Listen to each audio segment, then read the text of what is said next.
Bangalore electronic city പോയാലും ഞാൻ ഒട്ടും പ്രതീക്ഷിക്കാതെ എൻ്റെ മുമ്പിൽ കണ്ട ഒരു ഹോട്ടലിൽ ഞാൻ കയറിയതാണ്. ഒരുപാട് ടെക്കീസും ആൾക്കാരൊക്കെ ഇവിടുന്ന് ഫുഡ് കഴിക്കുന്നതാണ്.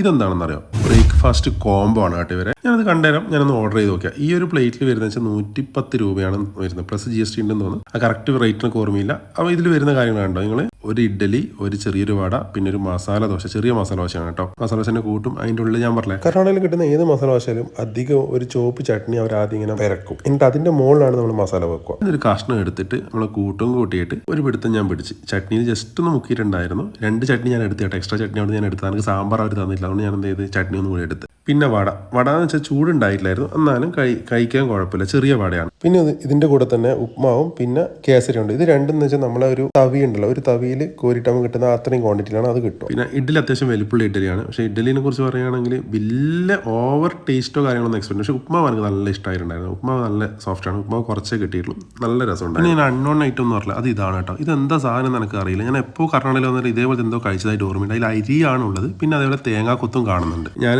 കറിയാണോ അല്ലെങ്കിൽ വെറുതെ കുടിക്കേണ്ടതാണോ എന്ന് എനിക്ക് മനസ്സിലായില്ല. ഞാൻ അതിൻ്റെ കൂടെ ഇഡ്ഡലിയും ദോശയൊക്കെ കൂടി മിക്സ് ആക്കിയിട്ട് അടിക്കുക ഇതിന്. ഇതെന്താണെന്ന് അറിയോ, ടൈം പാസ് ദോശ. ഇതിന് ഏകദേശം 80 രൂപേൻ്റെ അടുത്താണ് വരുന്നത്. ഇത് നോക്കിയട്ടെ, പനീർ മസാല ദോശൻ്റെ അതേ സെയിം സാധനം തന്നെ, പക്ഷേ അതിൻ്റെ ഉള്ളിൽ വേറെ എന്താ ക്യാരറ്റും പിന്നെ ഉള്ളി മസാല, മറ്റേ മുളകല്ലാക്കിയ പോലെ മസാലയിലാക്കിയ പോലെയാണ് അതിൻ്റെ ഉള്ളിലുള്ളത്. അത് ജസ്റ്റ് എടുത്തിട്ട് ചട്നിയിലും അന്നേരം എനിക്ക് സാമ്പാർ അവർ തന്നിട്ടുണ്ടായിരുന്നു, കൂട്ടി കഴിച്ചു. സംഭവം ഇത് നൈസാണ്. ഇത് 80 രൂപയ്ക്ക് നമ്മൾ നോക്കുവാണെന്ന് നമുക്ക് മുതലാവുന്ന ഒരു സാധനം തന്നെയാണ്. അതും ബാംഗ്ലൂർ ഇലക്ട്രോണിക് സിറ്റി അതേപോലുള്ള ഏരിയയിൽ വന്നിട്ട് നമുക്ക് ഇങ്ങനെ ഒരു 80 രൂപയ്ക്ക് ഇങ്ങനെ ഒരു ദോശ കിട്ടുക എന്ന് പറയുമ്പോൾ എനിക്ക് തോന്നുന്നു വർത്താണെന്ന് എനിക്ക് തോന്നുന്നത്. കാരണം ഇങ്ങനെയുള്ളൊരു അത്യാവശ്യം സ്റ്റാൻഡേർഡ് ആയിട്ടുള്ള ഇവിടെ സെൽഫ് സർവീസ് ആണ് വരുന്നത്. നമ്മൾ ടോക്കൺ എടുത്തിട്ട് പോയിട്ട് കളക്ട് ചെയ്ത് വാങ്ങിക്കണം. ഇലക്ട്രോണിക് സിറ്റിയിൽ അത്യാവശ്യം പീസ്ഫുള്ളായ ഏരിയയിൽ ശ്രീനിധി വൈഭവ വെജ് ഹോട്ടലാണിത്.